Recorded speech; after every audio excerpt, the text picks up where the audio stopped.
إن الحمد لله والصلاة والسلام على من لا نبي بعده الحمد لله رب العالمين والعاقبة للمتقين والصلاة والسلام على سيد الأنبياء والمرسلين وعلى آله وأصحابه أجمعين أما بعد أعوذ بالله من الشيطان الرجيم بسم الله الرحمن الرحيم يوم لا ينفع مال ولا بنون وقال رسول الله صلى الله عليه وسلم إذا مات الإنسان انقطع عنه عمله إلا من ثلاثة أو من صدقة جارية أو علم ينتفع به أو ولد صالح يدعو له أو كما قال عليه الصلاة والسلام اللهم صل على سيدنا ونبينا وشفيعنا وحبيبنا ومولانا محمد صلى الله تعالى عليه وعلى آله وأصحابه وبارك وسلم بلغ العلا بكماله كشف الدجى بجماله حسنت جميع خصاله صلوا عليه وآله الحمد لله আল্লাহ তাআলার দরবারে লাখো কোটি কালেমাত শুকরিয়া আদায় করি যেই মহান আল্লাহ তাআলা আমাদেরকে বড় বরকতপূর্ণ একটি মাস রবিউল আউয়াল মাসের ২৭তম তারিখ যেই মাসে আল্লাহর হাবিব সাল্লাল্লাহু আলাইহি ওয়াসাল্লাম দুনিয়ার জমিনে পদার্পণ করেছেন এমন একটি বরকতি মাস মুবারক মাসে এশারের নামাজ জামাআতের সাথে আদায় করার পরে আল্লাহ তাআলা আমাদেরকে দ্বীনি কিছু কথা মুযাকারার লক্ষ্যে আশার বসার তৌফিক দান করেছেন বলি আলহামদুলিল্লাহ। আমি প্রথমে একটি দরুদের ফজিলতের কথা বয়ান করি। যখন নবীজি মুহাম্মদ সাল্লাল্লাহু আলাইহি ওয়াসাল্লামের নাম নেওয়া হয়, যখন আল্লাহর নবীজির নাম নেওয়া হয়, তখনকার দরুদ পড়া ওয়াজিব হয়ে যায়। কি পড়া? দরুদ পড়া। আমি যখন বলবো নবী মুহাম্মদ সাল্লাল্লাহু আলাইহি ওয়াসাল্লাম, মুহাম্মদ বলবো, তো আপনারা বলতে হবে সাল্লাল্লাহু আলাইহি ওয়াসাল্লাম। এই যে সাল্লাল্লাহু আলাইহি ওয়াসাল্লাম বলবেন, এর ফজিলত আর সওয়াব কি পরিমাণ। আল্লাহ রাসূল বলেন, যে ব্যক্তি আমি নবীজির নাম শোনার পরে সাল্লাল্লাহু আলাইহি ওয়াসাল্লাম পড়ে, এক নম্বরে তার আমলনামাতে আল্লাহ তাআলা 10টা রহমত নাযিল করেন। দুই নম্বর, তার গুনাহের বান্দার থেকে 10টা গুনাহ আল্লাহ মাফ করে দেন। তিন নম্বরে আল্লাহ তাআলা তার মর্যাদা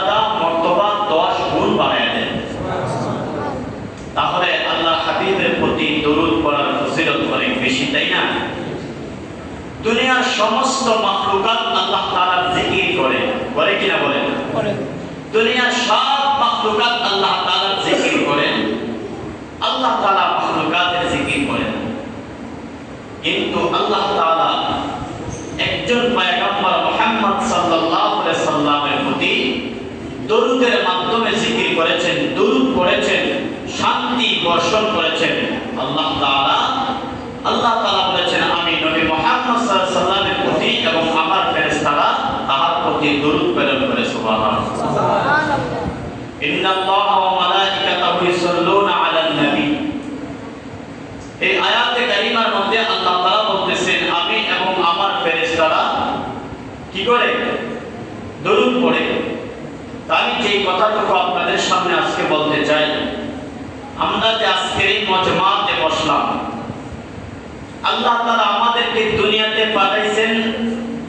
দুনিয়াতে পাঠানোর পরে আমরা 60, 65, 70 যার যতটুকু হায়াত আছে দুনিয়াতে বসবাস করব। হায়াত শেষ, দুনিয়া থেকে চলে যাব। দুনিয়াতে চিরস্থায়ী থাকার মতো ক্ষমতা কারো আছে? সবাই বলেন আছে? দুনিয়াতে থাকার কারো কোনো ক্ষমতা নাই। মানুষ যখন দুনিয়াতে আসে তো চলে যেতে হয়। কথা বলেন ঠিক কিনা? কিছু কথা আপনাদের সাথে বলা, জবাব দিবেন। মানুষ মা বাবার উপরে অনেকগুলো দায়িত্ব কর্তব্য আছে। অনেকগুলি দায়িত্ব কর্তব্যের ভিতরে একটা দায়িত্ব হলো সন্তান ভূমিষ্ঠ হওয়ার পরে সন্তানের ডান কানে আযান দেওয়া, বাম কানে ইকামত দেওয়া। এটা মা বাবার উপরে প্রথম দায়িত্ব। কথা বলেন ঠিক কিনা? এটা মা বাবার উপরে প্রথম দায়িত্ব। আমাদের সমাজে আমরা অনেক মানুষ মনে করি যে মনে হয় ছেলেদের কানে আযান ইকামত দিতে হয়, মেয়েদের কানে দিতে হয় না। এরকম মনে করে কিনা? ছেলেদের কানেও আযান ইকামত লাগে, মেয়েদের কানেও আযান ইকামত লাগে। কেন লাগে জানেন? যখন বান্দা দুনিয়ার জমিনে আগমন করে, মায়ের গর্ভে যখন এই বাচ্চাটা ছিল, আমি আপনি ছিলাম, তো মায়ের গর্ভের ভিতরে আমি আল্লাহ তাআলা যে এর সাক্ষ্য দিয়ে আসছি। কথা বলেন ঠিক কিনা? আল্লাহ ছাড়া কোনো মাবুদ নাই, আল্লাহ ছাড়া কোনো ইলাহ নাই, আল্লাহ ছাড়া কারো ইবাদত করা যাবে না, আল্লাহ ছাড়া কারো কাছে যাওয়া যাবে না, আল্লাহ ছাড়া কোনো ব্যক্তি সন্তান দেওয়ার ক্ষমতা নাই, কারো মনের আশা পূরণ করার ক্ষমতা নাই। সমস্ত ক্ষমতার মালিক একমাত্র আল্লাহ। আমরা আমাদের মায়ের গর্ভ থাকাকালীন এই সাক্ষ্য দিয়ে আসছি। আমি বলছি, আল্লাহ আপনি যে আমাকে মায়ের গর্ভে রেখেছেন, তো মায়ের গর্ভে পৃথিবীর সব মানুষ আল্লাহ তাআলাকে এক বলে সাক্ষ্য দিয়েছেন, রূহের জগতেও সাক্ষ্য দিয়েছেন। এই যে সাক্ষ্য দেওয়া আল্লাহ ছাড়া কোনো মাবুদ নাই, আল্লাহ এক, মায়ের গর্ভের ভিতরে সাক্ষ্য দেওয়া, তো দুনিয়াতে চলে আসার পরেও এই কথাটাই তাকে বুঝায় দেওয়া, ও সন্তান, তুমি যখন মায়ের গর্ভে ছিলে তখন যেমন আমি আল্লাহ তোমার সবচেয়ে বড় ছিলাম, মালিক ছিলাম, তোমার সৃষ্টিকর্তা পালনকর্তা ছিলাম, তোমার লালনকারী ছিলাম, দুনিয়াতে আসছো, দুনিয়াতেও আমি আল্লাহই তোমার সবকিছু ক্ষমতাধর। কথা বলে ঠিক কিনা? তো এইটা সন্তানের কানে আযানের মাধ্যমে জানাই দেওয়া হয়। সন্তানের ছেলেদের কানে আযান দেওয়া হয়, মেয়েদের কানে আযান দেওয়া হয়। ছেলের জন্য আযান ইকামত, মেয়ের জন্য আযান ইকামত সমান। কথা বলেন ঠিক কিনা? আযান আর ইকামত কেন দেওয়া হয়? আমরা মনে করি শুধু এটা আযান আর ইকামত না। দুনিয়ার জমিনে যেদিন মানুষ আসলো, তার ডান কানে আযান আর বাম কানে ইকামত দিয়া এই জিনিসটা বুঝে দেওয়া হয়, ও সন্তান, তুমি দুনিয়ার জমিনে আসছো, দুনিয়ার জমিনে যখন আসলাই তোমার তো মরতেই হবে। মানুষ মরে গেলে তার জানাজা হয়, বিদায় জানাজা হবে। ওই জানাজা নামাজের আযান হবে না, ইকামত হবে না, ওই জানাজা নামাজের আযান আর ইকামত তুমি দুনিয়াতে আসার সাথে সাথেই তোমার কানে দেওয়া হয়ে গেছে। এই জন্য মরার পরে আর আযান হয় না, ইকামত হয় না। দুনিয়ায় আসার সাথে সাথে আযান দেওয়া হয় আর ইকামত দেওয়া হয়। এই আযানের মাধ্যমে আমাদেরকে জানিয়ে দেওয়া হয় দুনিয়াতে কেউ চিরস্থায়ী না, দুনিয়াতে কেউ চিরদিন থাকতে পারবে না। সামান্য ৬০-৬৫ বছর জিন্দেগি, কারো কম কারো আরো বেশি। এই সময়টাতে যারা আল্লাহর ইবাদত কইরা পরকালের সামান তৈরি কইরা পরকালের জন্য কামাই রোজগার করে যাবে, ওই মানুষগুলা কবরে ভালো থাকবে, মিজান পুরসিরাত হাসরে ভালো থাকবে। ওই মানুষগুলি আল্লাহর জান্নাতের মেহমান হবে। আর যারা এই সামান্য জীবন জিন্দেগিটাকে আল্লাহর ইবাদত করে নাই, আল্লাহর ইবাদত করে নাই, নামাজ পড়ে নাই, রোজা করে নাই, যাকাত দেয় নাই, আল্লাহর বিধিবিধান মোতাবেক চলে নাই, ওই মানুষটা কবরে গেল শূন্য হাতে গেছে। কবর তার জন্য আযাব, মিজানে আযাব, পুরসিরাতে আযাব, হাসরের মাঠে আযাব। ওই মানুষটার জন্য জান্নাত অবধারিত হয়ে যায়, ঠিক কিনা? এই জন্য দুনিয়াতে যতদিন বাঁচবো ইবাদত করবো কার? আল্লাহ বলেন কার? আল্লাহ। আল্লাহ তাআলার ইবাদত করে আমাদেরকে যাওয়া। এখানে যারা আছেন ৭০, ৬০, ৬৫ বছর বয়স, আমাদের কারো ছেলে আছে, কারো মেয়ে আছে, কারো ছেলে মেয়ে দুটোই আছে। আল্লাহ তাআলা পবিত্র কোরআনুল কারীমের মধ্যে বলেন, ইয়াউমা লা ইয়ানফাউ মালুন ওয়ালা বানুন। ও বান্দা, তোমার সন্তান, তোমার সম্পদ কোনটাই কোন কাজে আসবে না, সবকিছু বিফল চলে যাবে। ইয়াউমা লা ইয়ানফাউ মালুন ওয়ালা বানুন। আল্লাহ বলেন তোমার সন্তান কাজে আসবে না, তোমার সম্পদ কাজে আসবে না। তবে হ্যাঁ, তোমার সন্তান যদি দিনদার সন্তান, নামাজীওয়ালা সন্তান, আল্লাহর বিধান মাননেওয়ালা সন্তান বানায় দিয়ে যাইতে পারো, তবে ওই সন্তান মরণের পরে তোমার জন্য নাজাতের মাধ্যম হবে, ঠিক কিনা? দুনিয়াতে যেই সম্পদ রাইখা গেছো, তোমার সম্পদ তোমার নয়।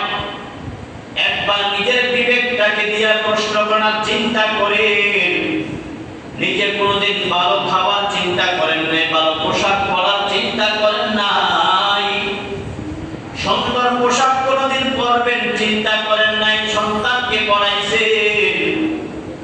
নিজে ভালো খাবেন চিন্তা করেন নাই, সন্তানকে ভালো খাওয়াইছেন। অথচ দুনিয়া ছেড়ে বিদায় নিয়ে চলে যাবে। আমার এই সন্তান, আমার এই সম্পদ সব দুনিয়ার জমিনে পড়ে থাকবে, কোনটাই আমার সঙ্গে যাবে না। এই জন্য আমার এই সম্পদ তখন আমার কাজে আসবে যখন আমি আমার সম্পদ আল্লাহর জন্য দুনিয়াতে ব্যয় করে যাব।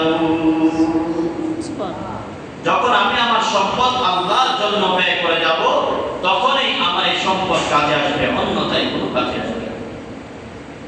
একটা বার নিজের বিবেকটাকে দিয়ে চিন্তা করে না, নিজের মনটাকে প্রশ্ন করে, মন এই যে এত কষ্ট করে সম্পদ কামাই করে দিয়ে গেলেন, হালাল কোনটা হালাল আর কোনটা হারাম কোনদিন পার্থক্য করেন নাই। হালালও খাচ্ছেন, হারামও খাচ্ছেন, হালাল হারামের মধ্যে কোনদিন তমিজ করেন নাই, পার্থক্য করেন নাই। কোনটা বালা কোনটা মন্দ পার্থক্য করেন নাই, পাইছে আর আমরা খেয়ে গেছি। অথচ আমি যেদিন মারা যাব, সেদিন আমার এই সম্পদ সব দুনিয়াতে রেখে যাব। আমি সারা জীবন অন্যায়ভাবে অসৎভাবে উপার্জন করে সন্তানকে দিয়ে গেলাম, সন্তান ভালো থাকবে, অথচ আমি কিন্তু অসৎভাবে উপার্জন করে আল্লাহর কাছে কবরে জাহান্নামের আসামি হয়ে যাচ্ছি। দুনিয়াতে তার চাইতে বোকা আর কেউ হতে পারে না, যে নিজে সব কিছু করে আবার নিজেই আসামি হয়ে যায়। এই জন্য আল্লাহর দেওয়া জান, আল্লাহর দেওয়া মাল, আল্লাহর দেওয়া সম্পদ, এগুলি আল্লাহর জন্য ব্যয় করার কথা বলে, ঠিক কিনা? এই জন্য যে কথাটুকু বলতে চাই, আজকে এখন শুনতে পারলাম কিছুক্ষণ আগে এই সমাজের একটা মানুষ আল্লাহর ডাকে সাড়া দিয়ে চলে গেলেন। এই লোকটা তো আজকে সকাল সকালেও জানতেন না তিনি চলে যাবেন। আল্লাহ তাআলা তাকে সারা দিয়ে তিনি চলে গেছেন। একটু পরে জানাজার নামাজ হবে, তাকে চিরতরে কবরে দাফন করে দেওয়া হবে। ও ভাই, নিজের বিবেকটাকে একটা বারের জন্য প্রশ্ন করে দেখেন না, এই লোকটা মারা যাওয়ার পরে তিনি যদি হসপিটালে মারা যায় তো তার লাশটাকে বাড়িতে আনার পরে ঘরের ভিতরে কখনো নেন না। যদি ঘরের ভিতরে মারা যায় তো লাশটাকে তাৎক্ষণিক ঘর থেকে বের করে দেয়। মারা যাওয়ার পরে আমার লাশটা ঘরের ভিতরে রাখে না। যত বৃষ্টি হোক না কেন, যত ঝড় তুফান হোক না কেন, কাগজ দিয়ে পলিথিন দিয়ে আমার লাশটাকে ঢেকে দেওয়া হবে। আল্লাহর কসম করে বলি, যেই সন্তানের জন্য সারাটা জীবন মেহনত করে গেলেন, যেই বিবির জন্য, ছেলের জন্য, ভাইয়ের জন্য, মা বাবা প্রতিবেশীর জন্য মেহনত করে কোটি টাকার সম্পদ জোড়ায় দিয়ে গেলেন, আপনার লাশটা বাইরে বৃষ্টিতে ভিজতে প্রস্তুত, কিন্তু আপনার লাশটাকে ঘরের ভিতরে নিতে তারা কখনো রাজি না। কথা বলে ঠিক কিনা? তাহলে চিন্তা করেন, এই সম্পদ আমরা কাকে দিয়ে দেওয়া, কার জন্য এই মেহনত আর কার জন্য এই স্বীকৃতি। এই জন্য আমাদেরকে পরকালের জন্য ফিকির করা দরকার, পরকালের সামানা তৈরি করা দরকার, পরকালের জন্য আমাদেরকে কিছু করা দরকার। যা খাইতেছি এটা চলে যাচ্ছে, আর যা আল্লাহর জন্য করে যাবো এটাই আমার, এটাই পরকাল আমার জন্য মুক্তির ব্যবস্থা হবে। আল্লাহ তাআলা আমাদের সবাইকে পরকালের ফিকির করার তৌফিক দান করুন। সকলে বলি আমিন। দেখেন, এই মজমাতে আমরা যারা বসলাম, আমরা যারা এই মজমাতে বসলাম, বসার পরে আমরা সুবহানাল্লাহ, আলহামদুলিল্লাহ, আল্লাহু আকবার জিকির করি কি করি না? করি। এই যে জিকির আজকাল করে করার কি ফায়দা? আমরা মনে করি ছোট্ট আমল, সুবহানাল্লাহ এটা বললেই কি হবে আর না বললেই কি হবে। ছোট আমল, আল্লাহর হাবিব বলেন, আমল যত ছোটই হোক তোমরা আমলকে ছেড়ো না, নেক কাজ ছাড়বা না। আর গুনাহ যত ছোটই হোক গুনার কাজ করা যাবে না। সওয়াবের কাজ যত ছোটই হোক এটা ছাড়া যাবে না, আর গুনাহের কাজ যত ছোটই হোক এটা করা যাবে না। সুবহানাল্লাহ বললে কি পরিমাণ সওয়াব, আল্লাহ তাআলা জিকির করলে কি পরিমাণ সওয়াব। আল্লাহর হাবিব মুহাম্মদ সাল্লাল্লাহু আলাইহি ওয়াসাল্লামের হাদিস, মিশকাত শরীফ কিতাবের প্রথম নম্বর খণ্ডের 17 নম্বর পৃষ্ঠাতে হাদিসটুকু এসেছেন। আল্লাহর হাবিব সাল্লাল্লাহু আলাইহি ওয়াসাল্লাম বলেন, সুবহানাল্লাহ আলহামদুলিল্লাহ মা বাইনাস সামাওয়াতি ওয়াল আরদি। আল্লাহর হাবিব জানাবে সুবহানাল্লাহ মা বাইনাস সামাওয়াতি ওয়াল আরদি। যেই ব্যক্তি দুনিয়ার জমিনে বসা একবার সুবহানাল্লাহ জিকির করে, জবান দিয়া একবার সুবহানাল্লাহ বলে, ইচ্ছাকৃত বলুক অথবা অনিচ্ছাকৃত বলুক, আল্লাহর হাবিব জানায় দেন মা বাইনাস সামাওয়াতি ওয়াল আরদি, আসমান আর জমিনের মধ্যখানে যে বিশাল ফাঁকা জায়গা দেখা যায়, আমার আল্লাহ ওই ফাঁকা জায়গাটাকে নেক আমল দিয়া পূর্ণ করে দেয়। সুবহানাল্লাহ। এই যে একবার সুবহানাল্লাহ বলছেন, আমল দিয়া পূর্ণ হয়ে গেল। আল্লাহর হাবিব জানায় আলহামদুলিল্লাহ মা বাইনাস সামাওয়াতি ওয়াল আরদি তামলাউল মিজান। বান্দা যখন একবার বলে আলহামদুলিল্লাহ, আলহামদুলিল্লাহ বলতে দেরি হয়, মিজানের পাল্লাটা নেক আমল দিয়া পূর্ণ হতে দেরি হয় না। আল্লাহর নবীর একজন পয়গম্বর হযরত দাউদ আলাইহিস সালাতু ওয়াস সালাম আল্লাহর কাছে কান্না করে বলে, আল্লাহ আপনার মিজানের পাল্লাটা কত বড়, আপনার মিজানের পাল্লাটা কেমন, আপনার মিজানের পাল্লাটা দেখতে চাই। আমার আল্লাহ ডাক দিয়া কয়, দাউদ পয়গম্বর আমি আল্লাহর মিজানের পাল্লাটা দেখতে চাই না। ও দাউদ পয়গম্বর যাও শান্তার মধ্যে পড়ে যাও, আর আমি আল্লাহর তাসবিহ পড়ো, সুবহান রাব্বিয়াল আ'লা, সুবহান রাব্বিয়াল আ'লা। আমি আল্লাহর তাসবিহ পড়ো, আমি আল্লাহ তোমাকে দেখায় দিব আমি আল্লাহর মিজানের পাল্লাটা কত বড়, যেই মিজানের পাল্লা দিয়া মরণের পরে আমার আপনার আমলগুলো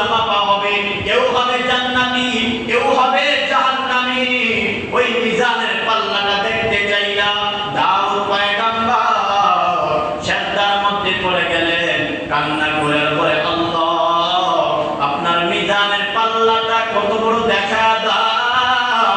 আমার আল্লাহ ডাকতে ও জিবরাইল যায় আমার দাউদ পয়গম্বরকে মিজানের পাল্লাটা দেখা দাও। দাউদ পয়গম্বর সিজদার মধ্যে পড়ে গেলেন। আবার সিজদার মধ্যে গিয়া তাকায়া দেখে মিজানের পাল্লার যে ডাটা হয় লাঠি হয়, মিজানের পাল্লার লাঠিটা, মিজানের পাল্লার লাঠিটা পৃথিবীর মাশরিক থেকে মাগরিব পর্যন্ত দেখা যায়, পশ্চিম থেকে পূর্ব পর্যন্ত এত বড় একটা ডাটা। আবার দাউদ পয়গম্বর সিজদা থেকে মাথা উঠাইয়া ডাক দিয়া কয় আল্লাহ, মিজানের পাল্লার ডাটাটা যদি পৃথিবীর পশ্চিম সীমানা থেকে পূর্ব সীমানা পর্যন্ত হয়, না জানি মিজানের পাল্লার বাকি কত বড় হবে। আমার আল্লাহ জানায় যে ও পয়গম্বর দাউদ, মিজানের পাল্লার বাকিটা এর চাইতেও বড়। কিন্তু যতই বড় হোক না কেন, বান্দা যখন দুনিয়ার জমিনে অন্তরে ইখলাস নিয়া আমি আল্লাহর পবিত্রতা বয়ান করে, আমি আল্লাহর প্রশংসা করে, আমি আল্লাহর শুকর গুজার করে বান্দা যখন বলে সুবহানাল্লাহ আলহামদুলিল্লাহ তাকলাউল মিজান, আমি আল্লাহ সুবহানাল্লাহ বলার বদলতে আলহামদুলিল্লাহ বলার বদলতে এত বড় মিজানের পাল্লাটাকে নেক আমল দিয়া পূর্ণ বানাইয়া আমি আল্লাহ হাসরের মাঠে বলবো ফাদাখালাল জান্নাহ। বান্দা দুনিয়াতে আলহামদুলিল্লাহ জিকির করছো, আমি আল্লাহ মিজানের পাল্লাটাকে নেক আমল দিয়া পূর্ণ বানাইয়া বান্দা ঘোষণা দিলাম ফাদাখালাল জান্নাহ, তুমি আমি আল্লাহর জান্নাতে ঢুকে যাও। সুবহানাল্লাহ, তুমি আমি আল্লাহর জান্নাতে ঢুকে যাও। এই জন্য আল্লাহ তাআলার জিকির আসবার আল্লাহ রাসূল বলেন যেই ব্যক্তি সকালে ফজরের নামাজ পড়ে, ফজরের নামাজ আদায় করার পরে যেই ব্যক্তি 100 বার জিকির করে লা ইলাহা ইল্লাল্লাহ, লা ইলাহা ইল্লাল্লাহ, নবী জানায় দেয় যেই ব্যক্তি ফজরের নামাজ পড়ার পরে 100 বার লা ইলাহা ইল্লাল্লাহ তাওহীদের কালিমার জিকির করে, আমার আল্লাহ হাসরের মাঠে বলবে বান্দা তুমি তো সকালে ফজরের নামাজের পরে তাওহীদের কালিমার জিকির করছো, আজকে যেই জবান দিয়া তুমি জিকির করছিলা ওই জবান দিয়া কালেমা শাহাদাত আর তাওহীদের কালেমা পড়ো, আর হাসতে হাসতে আমি আল্লাহর জান্নাতে ঢুকে যাও। যেই জবান দিয়া বলছো ওই জবানটা আর এই মুখটা দিয়ে হাসো হাসো আর আমি আল্লাহর জান্নাতে চলে যাব। জিকির এত পরিমাণ ফজিলত। এই হাদিসটা সুবহানাল্লাহ আলহামদুলিল্লাহ তামলাউল মিজান, আলহামদুলিল্লাহ মা বাইনাস সামাওয়াতি ওয়াল আরদি, আলহামদুলিল্লাহ তামলাউল মিজান, আস-সাবরু দিয়াউন। আল্লাহ হাবিব বলেন আস-সাবরু দিয়াউন, তোমরা বিপদে ধৈর্য ধারণ করো, আর বিপদে পড়লে নামাজে দাঁড়ায় যাও, আমি মালিকের কাছে সাহায্য চাও। আস-সাবরু দিয়াউন, আমি আল্লাহ তাআলা তোমার ধৈর্য ধারণ করাটাকে, বিপদে ধৈর্য ধারণ করাকে, সবর করাকে তোমার কবরে আলোকিত বাতি বানায় দেব। সুবহানাল্লাহ, আস-সাবরু দিয়াউন, সবরকে আল্লাহ তাআলা কবরে বাতি বানায় দিবেন।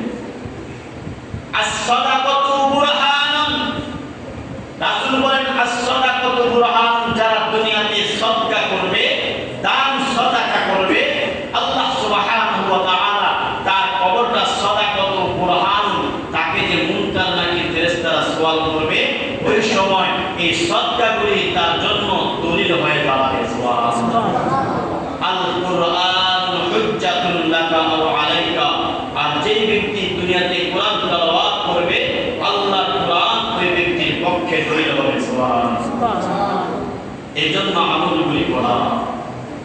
দুনিয়াতে আসলে যে কোনো সময় চলেই যাব, কেউ দুনিয়াতে থাকতে পারবো না। পারবেন বাবা? না। কেউ পারবেন থাকতে? না। কেউ থাকতে পারবে না, সবাই তো চলেই যেতে হবে। কিন্তু চলে যাওয়ার আগে আমাদেরকে পরকালের সমান তৈরি করতে হবে। আমার বলতে কেউ নেই, আমার কিছুই নেই, আমি বলতে কোনো কিছুই নাই।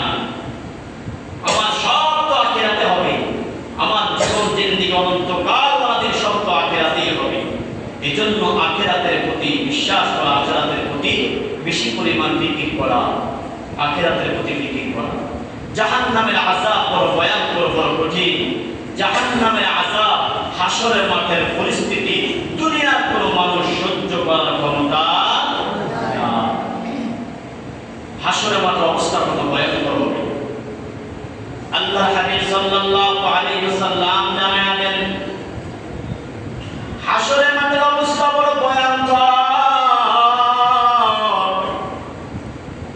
দুনিয়ার কোন মানুষ এমন ভয়ঙ্কর জিনিস কল্পনাও করতে পারে না।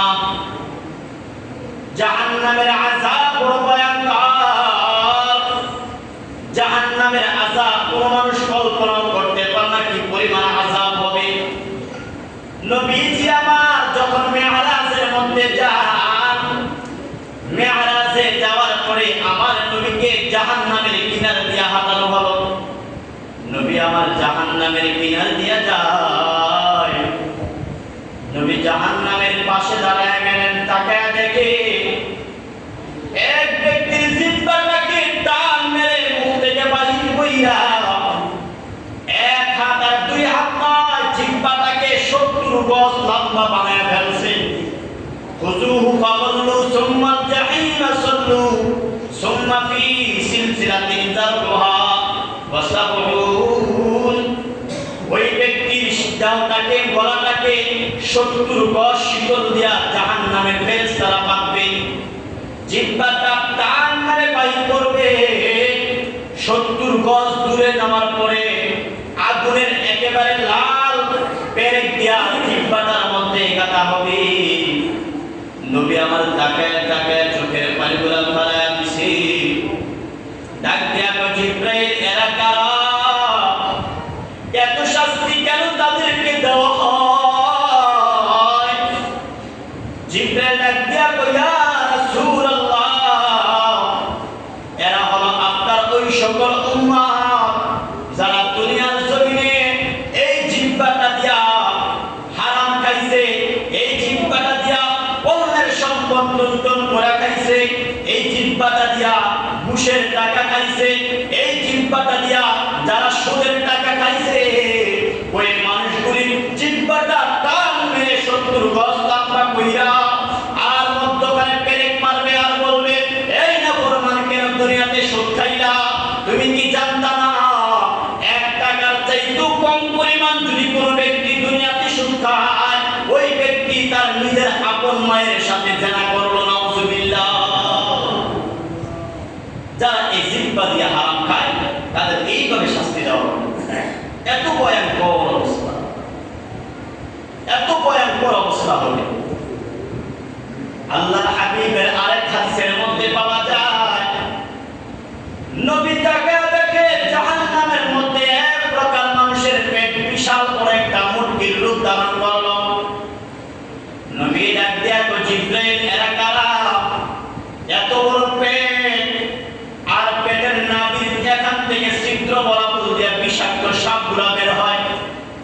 ওই সাপগুলা চোখের মধ্যে দংশন করে আর মানুষটা চিৎকার করে কান্নার আওয়াজ। জিবরাইল ডাক দিয়া কয়, ইয়া রাসূলুল্লাহ, যারা দুনিয়ার জমিনে সুদ খায়া নিজের দেহটাকে বড় বানাইছে, ওই 70 মানুষের পেট আজকে এত বিশাল বড় হয়ে গেছে। আর ওই সুদের পয়সাগুলা, সুদের সম্পদগুলা, সুদের টাকাগুলা নাভির ছিদ্র এখান দিয়া বের হইয়া 70 মানুষের চোখের মধ্যে দংশন। 70 চিৎকার করে বলবে, আল্লাহ ক্ষমা করে দাও, দুনিয়াতে আরেকটা বার যাওয়ার সুযোগ করে দাও না, যাওয়ার পরে সব সম্পদ দিয়ে দিব, কোনো সম্পদ আমার দরকার নাই। আল্লাহ বলবেন, না না, সেই সুযোগ আর তোমার নাই। তুমি সুদ খাওয়া হারাম তুমি জানতা, ঘুষ খাওয়া হারাম তুমি জানতা। আমি আল্লাহ পাক রব্বুল আলামিন দুনিয়ার জমিনে পয়গম্বর পাঠাইলাম, কোরআন নাযিল করলাম, নবী হাদিসের মধ্যে জানায় দিয়েছে, এরপর তুমি সুদ খাইলা। আজকে জাহান্নামের আযাব কত ভয়ঙ্কর তুমি বুঝে না। একজন সুদখোরের এত পরিমাণ আযাব হবে, এত পরিমাণ আযাব হবে। তা আমার কথা না, আল্লাহ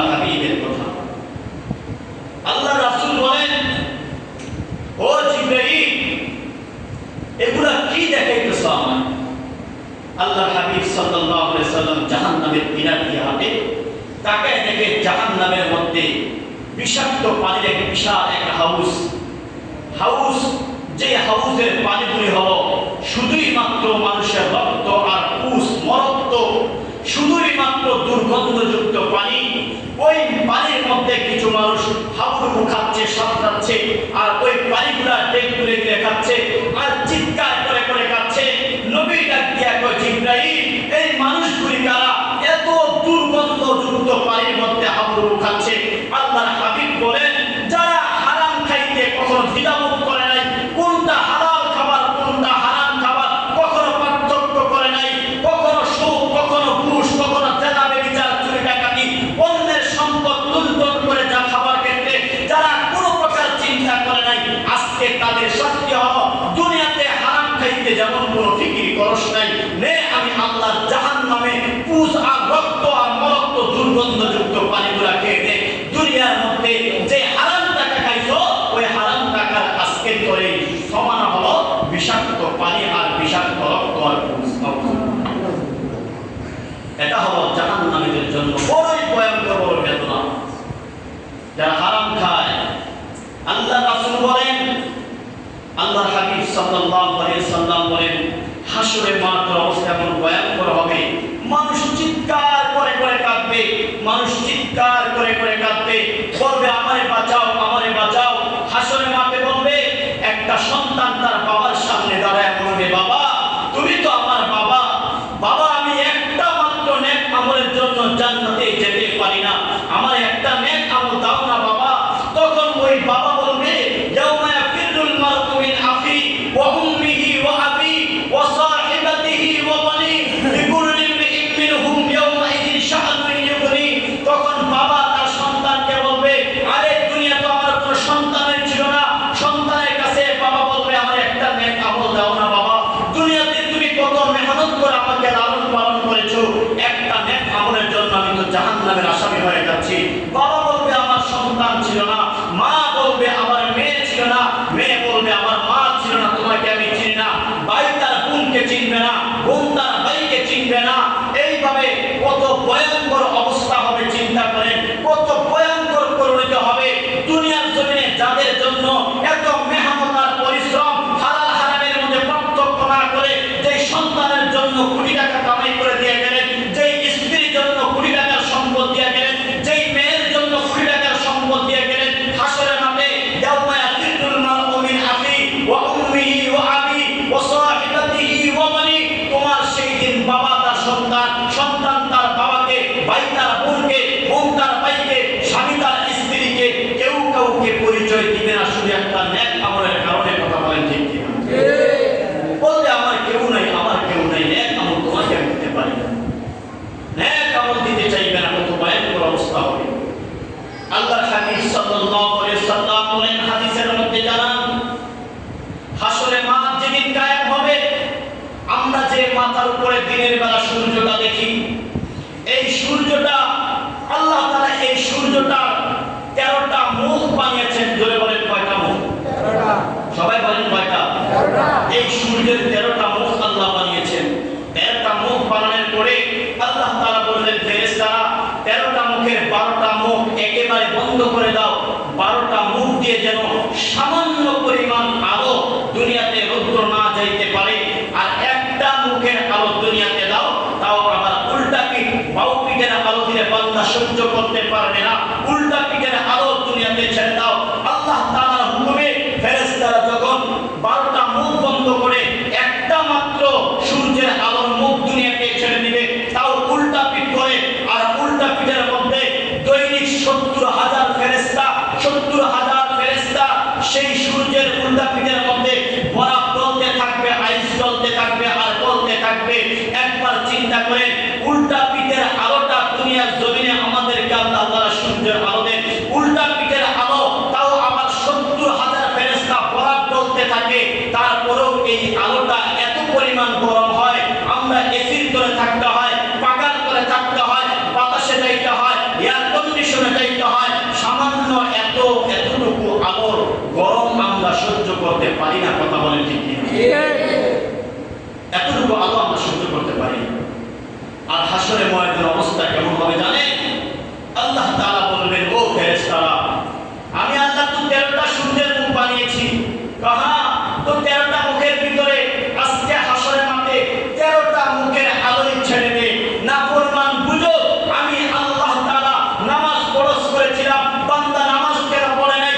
গত বছরে একবার রমজান মাস আমি তাদের কাছে মেহমান বানিয়ে পাঠিয়েছিলাম, রমজানের কদর করে নাই, সম্পদ দিয়েছিলাম, সম্পদের যাকাত দেয় নাই, সম্পদ দিয়েছিলাম, বাইতুল্লাহ জিয়ারত করে নাই, তারা আমি আল্লাহর বিধান মোতাবেক বিবিদেরকে পর্দায় রাখে নাই, হালাল হারাম পার্থক্য করে চলে নাই, আমি আল্লাহ যে নীতিমালা দিয়েছি তার উপরে তারা চলে নাই। নাফরমান আজকে হাসরের ময়দানে বুঝো জাহান্নামের আযাব কত ভয়ঙ্কর, হাসরের মাঠের আযাব কত ভয়ঙ্কর। 13টা মুখের আলো যখন হাসরের মাঠে দিবে, মানুষগুলির মাথার মগজগুলি বাতের মারের মতো টকবক টকবক করবে, শরীর থেকে গান জ্বলতে জ্বলতে জ্বলতে জ্বলতে হাড় সমান গাম হবে, বুক সমান হবে, গলা পর্যন্ত হয়ে যাবে। এরপরে বলবে, আল্লাহ আমাদেরকে বাঁচাও বাঁচাও বাঁচাও, কেউ বাঁচাতে যাবে না, এমন অবস্থা হয়ে যাবে। হাসরের ময়দানে মানুষগুলা চিৎকার করে করে কান্নার আওয়াজ করবে, কোথায় গেলে বাঁচা যায়, কোথায় গেলে বাঁচা যায়, মানুষ চিৎকার করে কাঁদবে, কিন্তু বাঁচার কোনো রাস্তা থাকবে না। আল্লাহর হাবিব রাহমাতুল্লিল আলামিন বলেন, এমন ভয়ঙ্কর অবস্থায় 7 প্রকারের মানুষকে আমি আল্লাহ তাআলা এয়ার কন্ডিশনের ভিতরে আমি আল্লাহ পাক নিজের আরশে আজিমের ছায়ার তলে আশ্রয় দিব। সুবহানাল্লাহ। কয় প্রকারের মানুষ? 7 প্রকারের মানুষকে আমি আল্লাহ তাআলা হাসরের মাঠে এমন কি করব, আমি আল্লাহর আরশে আজিমের নিচে তাদেরকে ছায়া দিব। আল্লাহর হাবিব সাল্লাল্লাহু আলাইহি ওয়াসাল্লাম বলেন, ওয়া মান আবি হুরায়রা রাদিয়াল্লাহু আনহু قال عن النبي صلى الله عليه وسلم قال سبعة يظلهم الله في ظله يوم لا ظل إلا ظله। আল্লাহর হাবিব বলেন, এমন অবস্থা হবে হাসরের মাঠে আল্লাহ তাআলার আরশের ছায়া তলে আশ্রয় ছাড়া কেউ টিকতে পারবে না, এই ছায়া ছাড়া আর কোনো ছায়া থাকবে না, চতুর্দিকে শুধু গরম আর গরম, গরম আর গরম, গরম আর গরম থাকবে। এই 7 প্রকার মানুষ তারা এয়ার কন্ডিশনের নিচে আরামে শান্তিতে বসবাস করবে। হযরত আবু হুরায়রা রাদিয়াল্লাহু তাআলা আনহু রাসূলকে জিজ্ঞেস করেছিলেন, রাসূল সাল্লাল্লাহু আলাইহি ওয়াসাল্লাম, এরা কারা যারা আরশের ছায়ার তলে আশ্রয় পাবে? আল্লাহর হাবিব বলেন 7 প্রকার। 1 নম্বর হলো আল ইমামু আদিলুন, যারা দুনিয়াতে ন্যায় বিচার প্রতিষ্ঠা করেছেন। সুবহানাল্লাহ। যারা দুনিয়াতে ন্যায় বিচার করেছেন, যারা বিচার করা ক্ষেত্রে কোনোদিন কারো কাছ থেকে ঘুষ খায় নাই, যারা বিচার করা ক্ষেত্রে কোনোদিন কারো পক্ষপাতিত্ব করে নাই, যারা বিচার করা ক্ষেত্রে কোনো মানুষকে ঠকায় নাই, এমন ন্যায় বিচারক মানুষগুলি আল্লাহ তাআলার আরশের ছায়া করে আরামে এয়ার কন্ডিশনে তারা থাকবে। সুবহানাল্লাহ। আল্লাহর হাবিব সাল্লাল্লাহু আলাইহি ওয়াসাল্লাম বলেন, ন্যায় বিচারক বলতে আমরা কি বুঝি? আমি আমার পরিবারের একজন সদস্য, আমি পরিবারের অভিভাবক, তা আমি আমার পুরো পরিবারের জন্য একজন বিচারক। আমি আমার ছেলে, আমি আমার মেয়ে, আমি আমার ভাই বোন, প্রতিবেশীর প্রতি বিচার করলাম কি করলাম না। আমি সমাজের মেম্বার, আমি আমার সমাজের মানুষের বিচার, মানুষের হক ঠিক মতন আদায় করতে পারলাম কিনা। আমি একজন চেয়ারম্যান, আমি আমার ইউনিয়নের প্রত্যেকটা মানুষের হক বিচারের ক্ষেত্রে ন্যায় ইনসাফ করতে পারলাম কিনা। আমি দেশের রাষ্ট্রপ্রধান, আমি আমার দেশের মানুষের ন্যায় ইনসাফ রাষ্ট্রের ক্ষেত্রে তাদের প্রতি হক আদায় করতে পারলাম কিনা। একজন পরিবারের সদস্য বিচারক হবে, মেম্বার বিচারক হবে, চেয়ারম্যান বিচারক হবে, এমপি বিচারক হবে, গ্রামের পঞ্চায়েত বিচারক হবে। যারাই দুনিয়াতে নেক আমল করবে, বিচার ঠিক মতন করবে, আল্লাহ তাআলা তাদেরকে আল্লাহ পাকের আরশের ছায়ার তলে আশ্রয় দিবেন। সুবহানাল্লাহ। আল্লাহ হাবিব সাল্লাল্লাহু আলাইহি ওয়াসাল্লাম বলেন, দুনিয়াতে যে যত বেশি বড় গাদ্দার হয়, কি হয়? গাদ্দার মানে জনগণের সম্পদ যে যত বেশি মেরে খায়, জনগণের সম্পদ যে যত বেশি লুণ্ঠন করে খায়, যে যত বেশি ঘুষ খাবে, যে যত বেশি বেইনসাফি করবে, আল্লাহ তাআলা হাসরের মাঠে তার নিতম্বর মধ্যে তার হাত দুইটা মাটিতে থাকবে, পা দুইটা থাকবে আসমানের দিকে, তার পায়খানার রাস্তা দিয়া বিশাল বড় একটা পতাকা লাগিয়ে দেওয়া হবে। ওই পতাকা, যে যত বেশি দুনিয়াতে দুর্নীতিবাজ ছিল, যে দুনিয়াতে যত যত বেশি ঘুষ খাইছে, যে দুনিয়াতে যত বেশি বেইজ্জতি করছে, তার সেই নিতম্ব লজ্জাস্থানের পতাকা তত বেশি বড় হবে, আর মানুষ দেখে চিনবে তার পতাকা বড়, নিশ্চয়ই সমাজে সে তত বেশি বড় গাদ্দার ছিল। এটা আল্লাহর হাবিবের হাদিস, আবার বানানো হবে। এই জন্য আল্লাহর হাবিব সাল্লাল্লাহু আলাইহি ওয়াসাল্লাম বলেন, আল ইমামু আদিলুন, এক নম্বর হলো ন্যায় বিচার করা, আল্লাহর জমিনে ন্যায় ইনসাফ প্রতিষ্ঠা করা। যারা আল্লাহর জমিনে ন্যায় ইনসাফ প্রতিষ্ঠা করবে, ওই মানুষগুলি আল্লাহ আরশের ছায়ার তলে আশ্রয় পেয়ে যাবে। বিচার করার ক্ষেত্রে কে আমার মেয়ে আর কে আমার ছেলে, কে আমার বংশধর, এগুলো দেখার সময় না। আল্লাহ যেইভাবে ইনসাফ করার কথা বলছে ওইভাবে ইনসাফ করতে হবে। কথা বলেন ঠিক কিনা?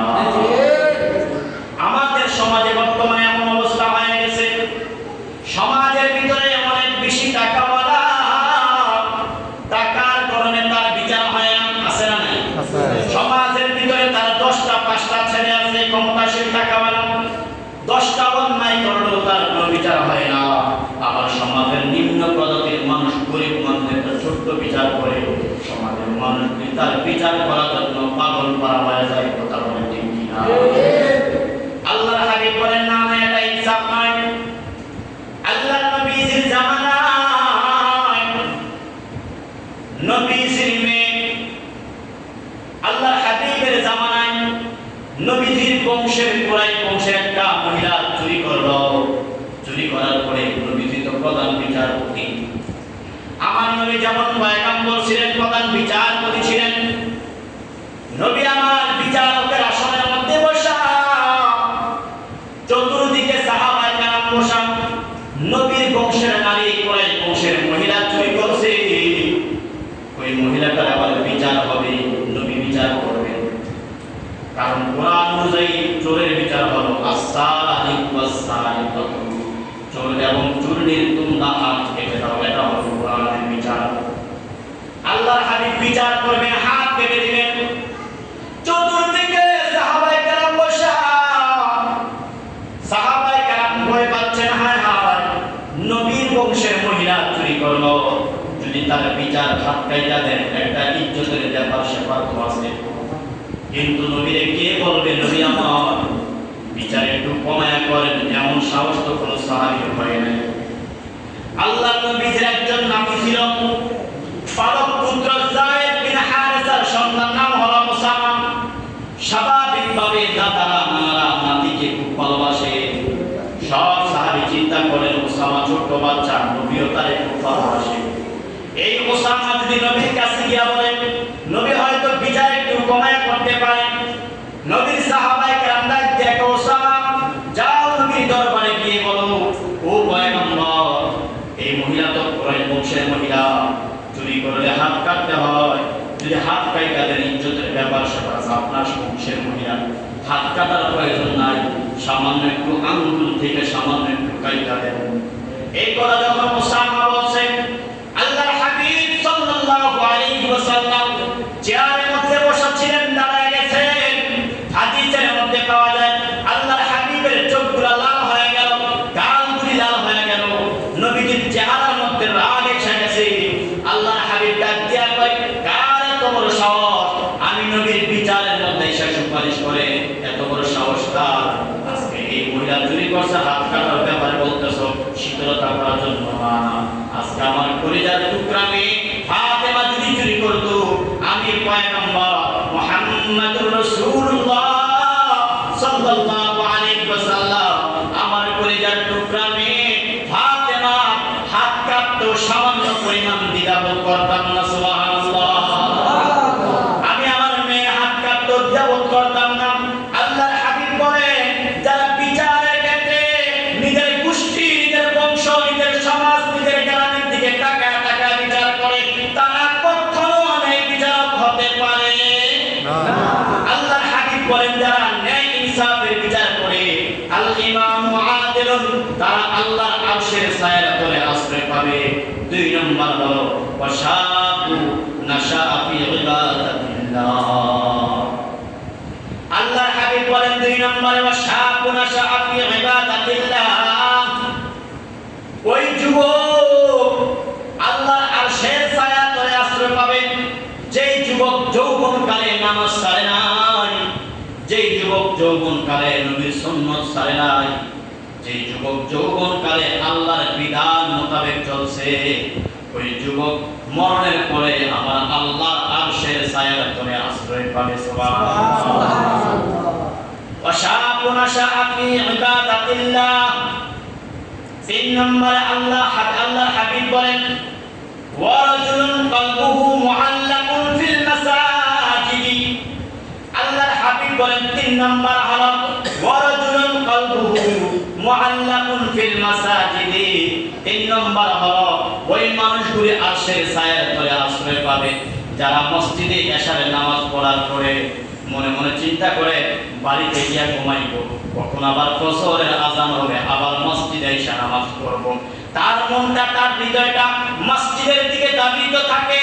ওয়ারাজুলুন কলবুহু মুআল্লাকুন ফিল মাসাজিদি, যেই ব্যক্তির মনটা মসজিদের সাথে লাগা থাকে, সকালে ফজর পড়ার পরে মনটা লাগে আছে আবার জোহরের সাথে জামাতে পড়ব, জোহরের নামাজ পড়ছে মনে মনে করে আমি আবার আসরের এসে মসজিদে পড়ব, যার হৃদয়টা মসজিদের সাথে লাগা থাকে, আল্লাহর হাবিব বলেন এমন ব্যক্তি আল্লাহর আরশের ছায়ার তলে আশ্রয় পেয়ে যাবে।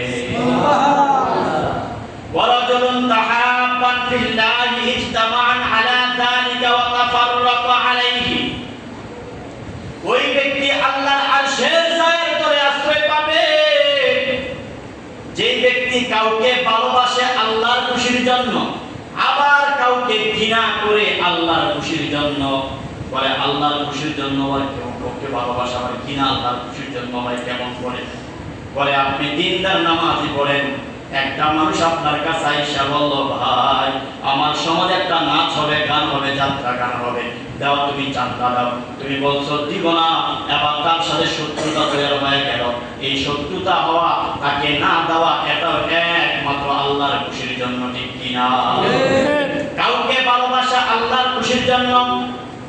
ওয়ারাজুলুন তাহাব্বান ফিল্লাহি ইজতামান আলা যালিকা ওয়া তাফাররাকা আলাইহি, কেউ কাউকে ভালোবাসবে আল্লাহর খুশির জন্য, কেউ কাউকে ঘৃণা করবে তাও আবার আল্লাহর খুশির জন্য। আল্লাহর হাবিব রাহমাতুল্লাহ আলামিন তারপরে জানাবেন ওয়ারাজুলুন যাকারাল্লাহু খালিয়ান ফাফাদাত আইনাহু, আল্লাহর হাবিব বলেন এরপরে ওই মানুষগুলি আরশের ছায়াতে আশ্রয় পাবে। ওয়ারাজুলুন যাকারাল্লাহু খালিয়ান, যে ব্যক্তি নিভৃতে একা একা বসে বসে আল্লাহর জিকির করে, ফাফাদাত আইনাহু, আর চক্ষু দিয়া জাহান্নামের ভয়ে পানি পড়ে। সুবহানাল্লাহ।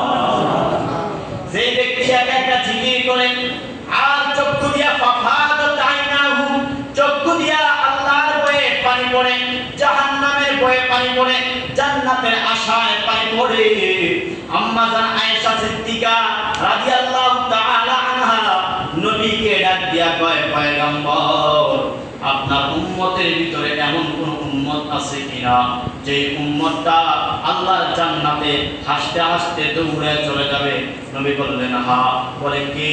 আল্লাহর হাবিব বলে যে ব্যক্তির চক্ষু জাহান্নামের ভয়ে কান্না করে, যে ব্যক্তির চক্ষুটা আল্লাহর ভয়ে জাহান্নামের ভয়ে পানি পড়ে, যে ব্যক্তির চক্ষু দিয়া আল্লাহর ভয়ে জাহান্নামের ভয়ে কাঁদে, ওই চক্ষু বলা মানুষটা বিনা হিসাবে আল্লাহর জান্নাতে চলে যাবে।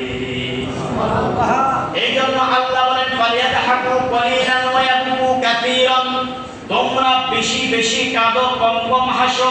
যে ব্যক্তি বেশি পরিমাণ হাসে, বেশি পরিমাণ হাসতে হৃদয় মরে যায়, আর বেশি পরিমাণ আল্লাহর কাছে চাইলে আর কাঁদে, ওই মানুষের হৃদয় আল্লাহ তাআলার কাছে দামি হয়ে যায়, আর মনের ভিতরে শান্তি পাওয়া যায়। সুবহানাল্লাহ। আল্লাহ তাআলা তার কলবের ভিতরে শান্তি দিয়ে দেন। মরহুম ফজলুল করিম রাহমাতুল্লাহ আলাইহি, জর্মানের ফজলুল করিম রাহমাতুল্লাহ আলাইহি একটা জীবনী আমি পড়ছিলাম। ফজলুল করিম রাহমাতুল্লাহ আলাইহি তিনি শেষ রাতে এত পরিমাণ কাঁদতেন। হাফিজ হুজুর রাহমাতুল্লাহ আলাইহি খাদেম ছিলেন জর্মানের মরহুম ফজলুল করিম রহমতুল্লাহ আলাইহি পীর সাহেবের বাবা হাফিজ হুজুর রহমতুল্লাহ আলাইহি বলেন, আমি রাতের বেলা ঘুমাইলাম, শেষ রাতে উঠলাম তাহাজ্জুদ পড়তে। আমি তাহাজ্জুদ পড়তে উঠে দেখি ফজলুল করিম তাহাজ্জুদে আমার আগেই উঠে সিজদার মধ্যে পড়ে চোখের পানি ফেলে কাঁদতেছে। সুবহানাল্লাহ, এত পরিমাণ কাঁদতেছে। ফজলুল করিম রহমতুল্লাহ আলাইহি চোখ দিয়া কাঁদতে কাঁদতে কাঁদতে কাঁদতে এই চোখের গোড়ালিগুলো দিয়ে দাগ হয়ে গেছে, এত পরিমাণ চোখের পানি পড়ছে। এজন্য বেশি পরিমাণ আল্লাহ তাআলার কাছে কান্নাকাটি করা। আল্লাহ তাআলার কাছে যে বান্দা যত বেশি কাঁদবে, ওই বান্দা আল্লাহ তাআলার তত বেশি কি হবে, মর্যাদাওয়ালা হবে, সম্মানওয়ালা হবে। এরপরে আল্লাহর হাবিব সাল্লাল্লাহু আলাইহি সাল্লাম বলেন, ওয়ারাজুলুন দাআতহু ইমরাআতুন যাতু মানসাবিন ওয়া জামালিন ফাকালা ইন্নী আখাফুল্লাহ। ওই মানুষ আল্লাহর আরশের ছায়াতলে আশ্রয় পাবে যেই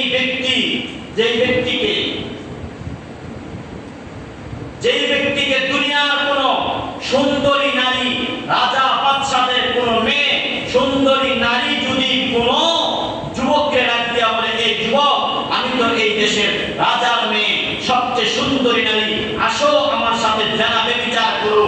আর যুবক যদি ডাক দিয়া বলে, ফাকালু ইন্নী আখাফুল্লাহ, না না না না, আমি তোমার সাথে জানা ব্যভিচারে লিপ্ত হতে পারি না, আমার কলবে আল্লাহর ভয় আছে, আমি তো আল্লাহকে ভয় পাই।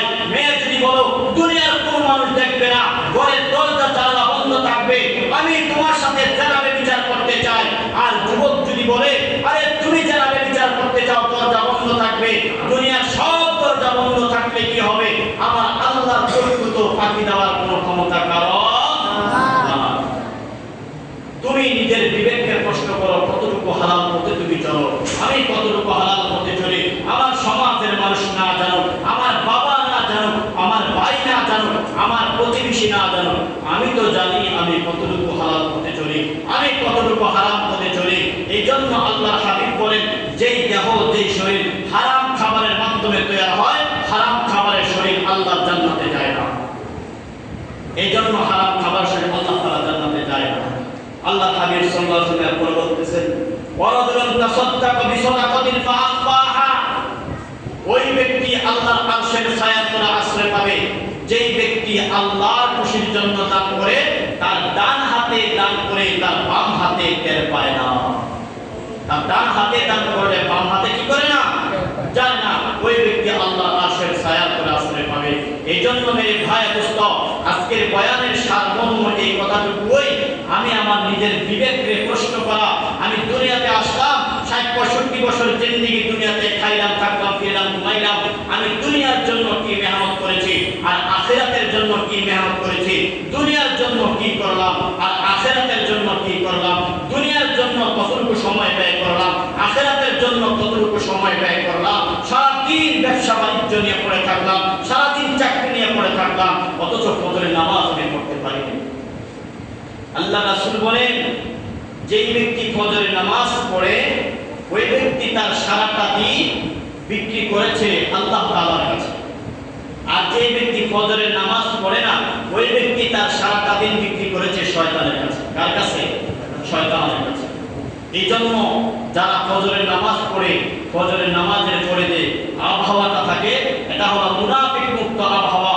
ফজরের নামাজের পরে যে বাতাস থাকে, এই বাতাসে মুনাফিকের গায়ে বাতাস লাগে না, এই বাতাসের মধ্যে মুনাফিকের শরীরের ঘ্রাণ গন্ধ লাগে না, এই বাতাসের মধ্যে বেঈমানের শরীরের কোনো বাতাস লাগে না, এই বাতাসটা একেবারে স্বচ্ছ জান্নাতি বাতাস। আল্লাহর হাবিব বলেন, একমাত্র এই জান্নাতি বাতাস তারাই অনুভব করতে পারে যারা ফজরের নামাজ পড়ে, যারা ফজরের নামাজ পড়ে হাঁটতে যায়, দেখবেন কি শান্তি অনুভব হয়, কত আনন্দ লাগে। ফজরের নামাজ পড়তে পারলে হৃদয়ে শান্তি জোগায়, প্রশান্তি হয়, আর বাতাসটাও খুব ভালো লাগে। কারণ ওই সময় দুনিয়ার সব বেঈমান ঘুমায়, সব মুনাফিক ঘুমায়, সব কাফের ঘুমায়, তাদের গায়ের বাতাস লাগে না, একেবারে জান্নাতের বাতাস নামাজওয়ালা ব্যক্তির গায়ে লাগে। সুবহানাল্লাহ। এই জন্য নামাজ আদায় করা। আজকে আমার এই বয়ানের সর্বোপরি কথা হলো ইয়াউমা লা ইয়ানফাউ মালুন ওয়ালা বানুন। আমার এই সম্পদ, আমার এই সন্তান কোনটাই হাসরের মাঠে কাজে আসবে না যদি আমি আমার সন্তানকে ভালো সন্তান না বানাইতে পারি, যদি আমি আমার সম্পদ ভালো কাজে ব্যয় না করতে পারি, আর যদি আমি আমার সম্পদ ভালো কাজে ব্যয় করতে পারি, তবে আমার এই সম্পদ, আমার এই সন্তান সব কিছু হাসরের মাঠে কাজে আসবে। কথা বলে ঠিক? আরেকটা হাদিসের তর্জমা বলেই বয়ান শেষ করে দিচ্ছি, কারণ জানাজা আছে, আপনাদের জন্য তাবারুকের ব্যবস্থা আছে। তাবারুক খাবেন, এরপরে জানাজা পড়বেন, জানাজা পড়ার পরে দাফন করবেন, অনেক রাত হয়ে যাবে। এই জন্য আর একটা হাদিসের তর্জমা বলে আমি আমার বয়ান শেষ করে দিচ্ছি। আল্লাহর হাবিব সাল্লাল্লাহু আলাইহি সাল্লাম খুব মনোযোগ দিয়ে হাদিসটা শুনবেন, খুব মনোযোগ দিয়ে গভীরভাবে হাদিসটা শুনেন।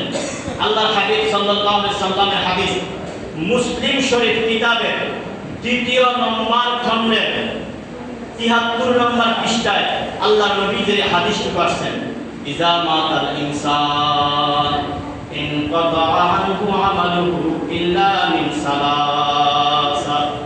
আল্লাহর হাবিব জানায়া দেয়, মানুষ যখন ইন্তেকাল করে, মানুষ মারা গেলে চক্ষু বন্ধ হয়ে যায়, মানুষ মারা গেলে জবান বন্ধ হয়ে যায়, মানুষ মারা গেলে হাত চলে না, পা চলে না, কান দিয়ে শোনে না, নাক দিয়ে বাতাস যায় না, সব আমাদের দরজা বন্ধ হয়ে যায়, সব কাজকর্ম বন্ধ হয়ে যায়। চাইলেও কোরআন তেলাওয়াত করতে পারে না, চাইলেও নামাজ পড়তে পারে না, রোজা রাখতে পারে না। মানুষ মারা গেলে সব আমলের দরজা বন্ধ। তবে নবী জানায় দেয়, যদি দুনিয়াতে কোনো ব্যক্তি দুনিয়ার জমিনে বাইচা থাইকা 3টা কাজ করতে পারে, কয়টা কাজ? 3টা কাজ। যদি মারা গেলে তো আর কিচ্ছু করবে না, দেখো মারা গেলে তো সব বন্ধ। কিন্তু দুনিয়াতে বাইচা থাকা অবস্থায় যদি কোনো ব্যক্তি 3টা কাজ করতে পারে, এই 3টা কাজের সওয়াব আল্লাহ তাআলা কিয়ামত পর্যন্ত আপনি মরে গিয়েও কবরে সওয়াব পাবেন। এক নাম্বার হলো সাদাকাতুল জারিয়া। যারা সদকায়ে জারিয়া করে, যারা কি করে? সদকায়ে জারিয়া করে, যারা আল্লাহর জন্য মসজিদে দান করে, মসজিদ বানায়, মাদ্রাসা বানায়, এতিমখানা বানায়, কবরস্থান বানায়, ঈদগাহ বানায়, রাস্তা বানায়, এগুলো হলো সদকায়ে জারিয়া। যারা সদকায়ে জারিয়া করে কিয়ামত পর্যন্ত আল্লাহ সুবহানাহু ওয়া তাআলা তাদের কবরের মধ্যে সওয়াব দান করতেই থাকবে। সুবহানাল্লাহ। 2 নম্বরে আও ইলমিন ইয়ানতাফাউ বিহি। ওই ব্যক্তির কবরে সওয়াব পৌঁছবে যে ব্যক্তি নিজে ইলম শিক্ষা করছে, কোরআন শিক্ষা করছে, রাসূলের হাদিস শিক্ষা করছে, এরপরে এই কোরআন ও হাদিসের জ্ঞান আরেকজনকে শিক্ষা দিয়েছে, নিজে আলেম হয়েছে, আরেকজনকে আলেম বানাইছেন, তিনি আবার আরেকজনকে আলেম বানিয়েছেন, নিজে হাফেজে কোরআন হয়েছেন, তিনি আবার আরেকজনকে হাফেজে কোরআন বানিয়েছেন, নিজে 5 ওয়াক্ত নামাজ পড়ে আরেকজনকে নামাজের দাওয়াত দিয়ে নামাজি বানিয়েছেন, তিনি আবার আরেকজনকে নামাজি বানিয়েছেন। এইভাবে সিলসিলা ধারাবাহিকতা কিয়ামত পর্যন্ত চলতেই থাকবে, কিয়ামত পর্যন্ত চলতেই থাকবে। আল্লাহর হাবিব বলেন, আও ইলমিন ইয়ানতাফাউ বিহি, এই আমল কিয়ামত পর্যন্ত চলতে থাকবে, আর মানুষটা মরে গিয়ে কিয়ামত পর্যন্ত কবরে সওয়াব পেতেই থাকবে। সুবহানাল্লাহ। 3 নম্বরে আও ওয়ালাদিন সালিহিন ইয়াদউ লাহু। আল্লাহর হাবিব বলেন 3 নম্বর হলো আও ওয়ালাদিন সালিহিন ইয়াদউ লাহু, যারা দুনিয়াতে নেককার সন্তান দেখা যায়। কি সন্তান? নেককার সন্তান। নেককার সন্তান, যে সন্তান মা বাবার ইন্তেকালের পরে চোখের পানি ফেলে আল্লাহ তাআলার কাছে দোয়া করে, আল্লাহ আমার মা বাবা বড় কষ্ট করে আমাকে লালন পালন করে গেলেন, আজকে আমার মা চলে গেলেন, আমাকে নামাজওয়ালা বানিয়ে দিয়ে গেছেন, আমি তো নামাজ পড়ে এমন সন্তান রেখে গেছে যে সন্তান রোজা রাখে, যে সন্তান হারাম খায় না, যে সন্তান মিথ্যা বলে না, দ্বীনের পথে চলে, দ্বীনের মুতাহাতে চলে, এমন সন্তান যদি কোনো ব্যক্তি রেখে যায়, আও ওয়ালাদিন সালিহিন ইয়াদউ লাহু, আর এই নেককার সন্তান যদি মা বাবার জন্য আল্লাহ তাআলার কাছে দোয়া করে, তো আল্লাহ তাআলা এই সন্তানের দোয়া ধারাবাহিকভাবে কিয়ামত পর্যন্ত মা বাবার কবরে দান করেন। সুবহানাল্লাহ। এই 3টা আমল যদি করতে পারে কিয়ামত পর্যন্ত সব। 1 নম্বর হলো কি? সদকায়ে জারিয়া। 2 নম্বর হলো ইলম শিক্ষা করা। 3 নম্বর হলো কি? নেককার সন্তান রেখে দেওয়া। এই জন্য নেককার সন্তান রেখে দেওয়া ঠিক করে। দুনিয়াতে বহু সন্তানদেরকে কোটি টাকার সম্পদ না দিয়া একটা সন্তানকে আখিরাতের সম্পদ বানিয়ে দেওয়া যায়। একটা সন্তানকে আখিরাতের সম্পদ বানিয়ে দেওয়া যায়। আমার মনে আছে, অহংকারের জন্য কথাটা বলি না, পূজার জন্য বলি। আমার আব্বার কাছে আমার আব্বার কাছে আমাদের এক প্রতিবেশী বলছিল, আপনার তো টাকা পয়সা মাশাআল্লাহ অনেক আছে, সন্তানটাকে স্কুলে পড়ান। তা আমার আব্বা বলছেন, আমি আমার এই সন্তানটাকে মাদ্রাসায় পড়াইতেছি শুধুমাত্র আল্লাহর খুশির জন্য। আমার এই সন্তান আমারে খাওয়াবে এই আশা নিয়ে আমি পড়াই না। আমার এই সন্তান আমাকে টাকা কামাই করে দেবে এই জন্য পড়াই না। আল্লাহর খুশির জন্যই বাবা লেখাপড়া করিয়েছেন। আমাদের যথেষ্ট পরিমাণ সম্পদ আল্লাহ তাআলা দিয়েছেন। এখন বর্তমান অবস্থা অহংকারের জন্য, বুঝার জন্য বলে যে সন্তানকেই পরকালের জন্য বানিয়ে দেওয়া যায়। আল্লাহ আমার বাবা আমাদেরকে যে পরিমাণ জমি দিয়ে গেছে, সম্পদ দিয়ে গেছে, আমার বোনদেরকে সম্পদ দেওয়ার পরে, বড় ভাইকে দেওয়ার পরে আমার বাকি 18 কানি জমি। কথা বুঝছে?